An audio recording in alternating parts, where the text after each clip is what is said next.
do Paraná. Senador Mozarildo, enquanto o nosso Waldir Raupp se organiza, eu aproveito para conversar um pouco sobre esse escândalo do Cachoeira e as suas repercussões no estado do Paraná. Eu tenho um verdadeiro horror do jogo, do bingo e dos cassinos. Não exatamente do jogo ou do bingo numa igreja, numa associação comunitária, para a construção de uma creche, para uma obra social. Mas o jogo organizado, o bingo, essas loterias, servem, a fim e a cabo, para a lavagem de dinheiro do crime organizado, do narcotráfico, do roubo de carros, do tráfico de armas. As quadrilhas lavam o dinheiro no jogo. Vocês vejam como funciona. Um bingo fatura, no fim do dia, 50 mil reais. Mas os seus organizadores dão entrada no R$1 milhão. Pagam imposto e esse R$1 milhão que saiu do crime organizado, que tem origem criminosa, depois do imposto pago é lavado. E esse dinheiro acaba mesmo sendo utilizado em atividades legais. Era aquela história da máfia nos Estados Unidos, que organizava lavanderias e lavar roupa mesmo para dar entrada no dinheiro. Então, daí veio o nome lavagem de dinheiro. No Brasil, até empreiteiras são organizadas com o dinheiro do crime organizado, lavado no jogo. No Paraná, eu combati essa prática com muita força, com muita decisão. Foi um jogo muito duro. E, à época, a imprensa do Paraná inteira me agredia. Eles diziam, não, mas o jogo vai dar empregos, vai dar dinheiro para as práticas sociais do programa de voluntariado do Estado e coisas que tais. Foi uma parada dura e eu acabei com o jogo no Paraná. O Cachoeira andava por lá, senador Raupp. Andava por lá. Ele era sócio do tal de Laramie, que operava a loteria do Estado do Paraná no governo do Lerner, que me antecedeu.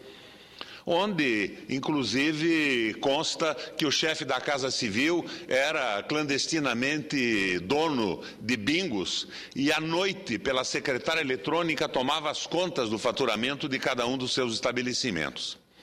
Foi um jogo duro, foi um jogo pesado. E essa Laramie operava a loteria do Estado e, se não me engano, um tal de Totó Bola, que era um sorteio pela internet. Eu acabei com isso tudo no Estado. E quando eu me elegi senador, depois de governador, eu me elegi senador da República. Uma tarde, eu recebi um telefonema de um senador que me disse, eu estou aqui com um amigo, Requião, e eu gostaria de fazer uma visita a você. O senador, companheiro de bancada, por que não me visitaria?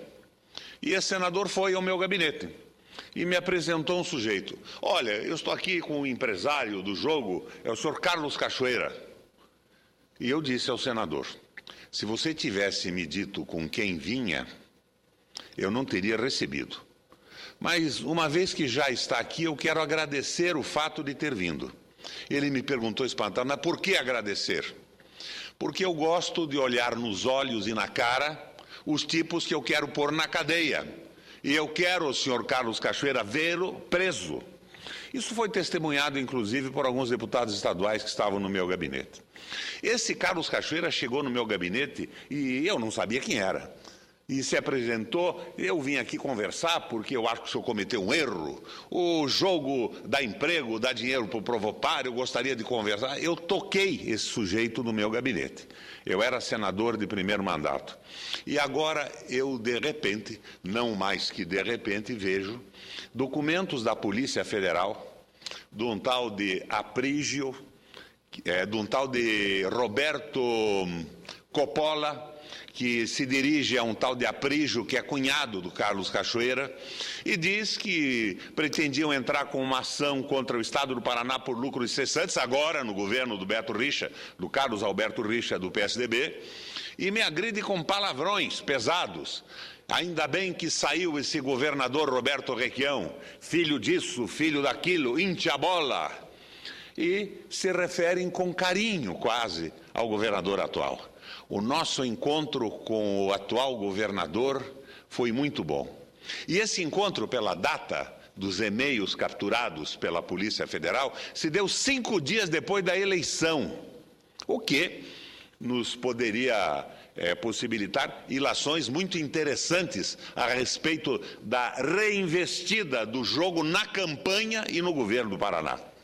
Mas isso nós vamos conversar aqui na CPI. Certamente o senhor Beto Richa será chamado aqui na CPI para uma cariação com o tal do Roberto Coppola, dono da Laramie, e explicar que tipo de entendimentos estavam fazendo e por que um governador, 5 dias, não da posse, 5 dias da eleição, recebe o representante do jogo organizado e da corrupção de políticos no nosso país. Isso, sem dúvida, vai ser muito interessante. Essa é onde eu quero chegar com essa oportunidade que o senador Mozarildo me dá.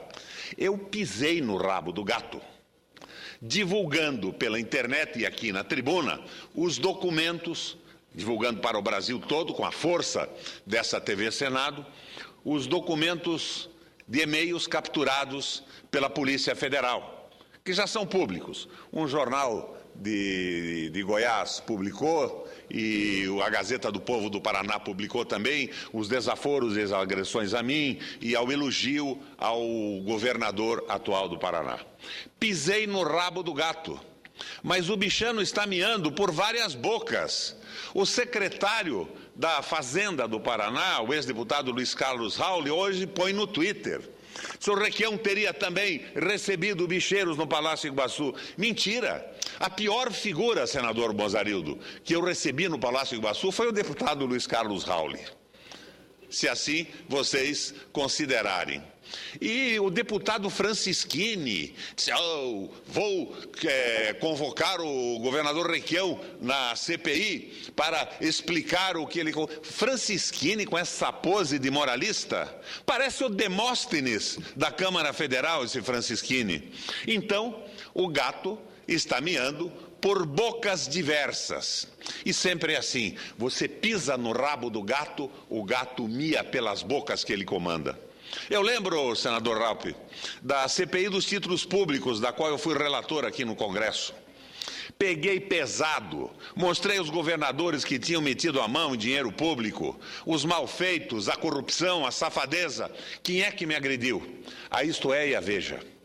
Imediatamente inventaram uma história que a minha mulher tinha mandado dinheiro para os Estados Unidos. Claro que tinha mandado. Declarado no imposto de renda, no apartamento do pai dela vendido, mandou para a irmã através de uma casa de câmbio legalmente estabelecida e registrada no Banco Central. Mandei para a Veja essa documentação toda, nunca houve correção, senador Mozarildo. Daí, o meu interesse, por exemplo, com essa lei do direito de resposta que eu coloquei, mas parece que a gatarada mia no plenário também. Porque pediram para voltar para o plenário e já tem 19 emendas tentando desnaturar e cortar os dentes afiados da lei do direito de resposta. Então, eu faço um apelo aos meus amigos e às pessoas que no Brasil e no meu Paraná, na minha Curitiba, se interessam por política. Pisei no rabo do gato. Vejam por que bocas o gato mia. Da boca que sai o miado, vocês encontrarão a responsabilidade e a vinculação com o crime organizado. O jogo em si não é um problema. A lavagem de dinheiro é um problema. O problema do jogo, por exemplo, está no vício, nos aposentados que jogam as suas pensões, a sua possibilidade de sobrevivência numa máquina, num cassino, mas fundamentalmente ele é um crime no mundo inteiro. Eu conheci em Atlantic City, nos Estados Unidos, alguns cassinos. Fui dar uma olhada lá. O que é que eu descobri? A legislação americana grava pesadamente de impostos o lucro dos cassinos. Então, como é que eles funcionam?